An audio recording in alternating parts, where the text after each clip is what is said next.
A very good morning to all of you. It is my distinct honor and privilege to stand before you all today as the coordinator of this special lecture on the topic Literature and Literary Theory, organized by the Department of English, Iswasaran PG College.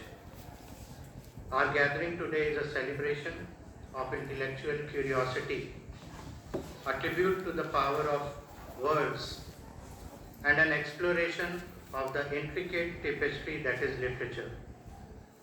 We are honored to have with us our distinguished guest speaker, Dr. Vivek Kumar Dwivedi, Associate Professor from the Department of English, University of Allahabad, whose scholarly pursuits and profound insights into literary theory have enriched the academic community, and we eagerly await his address. I extend a warm welcome to Dr. Anuja Saluja ma'am, the convener of the Department of English, whose dedication to fostering a vibrant academic environment within our department is commendable, and we are grateful for her invaluable guidance and motivation. I also acknowledge the presence of our esteemed colleague, Dr. Rashmi Jain ma'am, whose scholarly contributions and passion for teaching have inspired many students.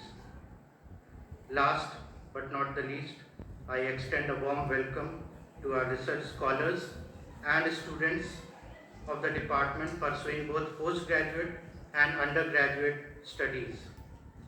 Your enthusiasm and curiosity drive the intellectual spirit of our department, and we look forward to your active participation in today's lecture. And I encourage you all to actively participate in the question-answer session following Dr. Dwivedi's lecture.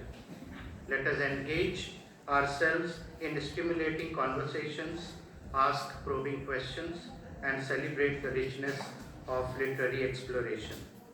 As we delve into discussions about literary theory, let us embrace the diversity of perspectives, challenge our assumptions, and revel in the beauty of literature. May this lecture inspire us to explore new horizons and ignite our passion for literature. Once again, a warm welcome to all of you. Thank you.